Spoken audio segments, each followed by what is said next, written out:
اور سوال نمبر 3 بھی آپ لوگوں کو صحیح سمجھ نہیں آئی، اور پھر کچھ نے اسم اشارہ قریب اور اسم ضمیر میں ان کو ملا کے لکھا جو الفاظ دیے گئے تھے ان کے ساتھ.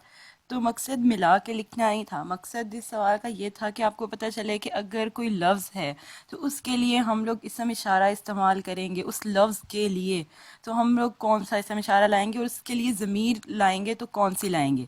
یہ نہیں تھا کہ ضمیر کے بارے میں نے آپ کو بتایا تھا کہ ضمیر کسی اسم کی جگہ، یعنی کہ اسم علم جو ہے اس کی جگہ پہ لائی جاتی ہے. تو یہاں پہ اب ہما کو جو اسم ضمیر متصل یعنی اسم ضمیر منفصل تھا اس کو کتابانی کے ساتھ لانا مقصد نہیں تھا. یہ تھا مطلب کہ کتابانی اگر آئے اور آپ اس کی طرف اس کی بارے میں بات کر رہے ہوں تو آپ اس کے لیے کون سا اسم ضمیر لائیں گے. اور اسی طرح سے اسم اشارہ کا بھی ہے. اسم اشارہ تو آپ اس چیز کی موجودگی میں اس کی طرف اشارہ کر رہے ہوں گے تو وہ اس کے ساتھ بھی آ سکتا ہے، اس لیے وہ ٹھیک تھا کہ جس طرح سے کتابانی کے بارے میں ہاذانی کتابانی آ جائے گا یا پھر زانی کا کتابانی آ جائے گا.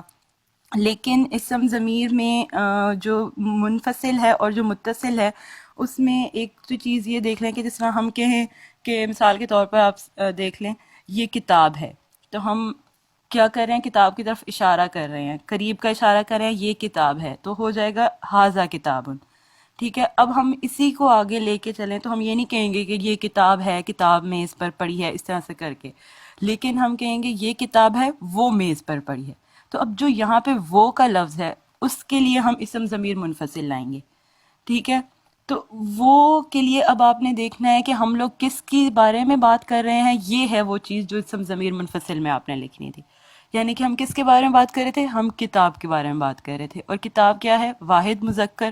تو ہم لوگ اسم ضمیر منفصل لائیں گے واحد مذکر غائب، کیونکہ ہم لوگ کتاب کی طرف اشارہ کریں، کتاب کے بارے میں بات کر رہے ہیں. ٹھیک ہے، تو وہ واحد مذکر غائب آ جائے گی. اور اگر ہم لوگ اب اسی طرح سے کہیں کہ یہ لڑکا ہے، ھذا ولدن، پھر آگے ہم لوگ کہہ دیں لڑکے کی کتاب. یہ وہ چیز ہے کہ آپ آگے جا کے پڑھیں گے ایک لڑکے کی کتاب جو اس طرح کی جملے ہیں، لیکن ابھی آپ لوگوں کی سمجھ کے لیے بتا رہی ہوں کہ آ جائے گا کتاب ولدن. ٹھیک ہے، لڑکے کی کتاب تو کتاب ولدن. اگر ہم کہیں لڑکے کو ہم ہٹا دیں، ہم کہیں اس کی کتاب، اب یہاں پہ آپ دیکھیں اس کون تھا، لڑکا تھا. لڑکا کیا تھا، واحد مذکر تھا. تو آپ نے اس کی کتاب کے لیے کتاب کے ساتھ جو ضمیر لانی ہے وہ ہوگی پھر متصل. ٹھیک ہے، تو پھر وہ آئے گی کتابہ، یعنی کہ اب آپ اس لڑکے کی طرف اشارہ کر رہے ہیں اور پھر وہ متصل ہے. اور یہ میں نے آپ کو فرق بتایا تھا کہ منفصل پہلے آتی ہے اور علیحدہ آتی ہے، جبکہ متصل بعد میں آتی ہے اور جڑ کر آتی ہے. کچھ طالبات نے لکھا تو انہوں نے متصل کو بھی اسی طرح سے پیچھے ہی لکھ دیا، جیسے ہما عابدہ تانی تھا، یا اس کو پہلے لکھ دیا، جبکہ متصل میں بعد میں آئے گا اور جڑ کر آئے گا، جب اور منفصل میں پہلے آئے گا. اور دوسرا یہ کہ ان کو ان کے ساتھ ملا کر نہیں لکھنا تھا، ان کی جگہ استعمال کرنا تھا.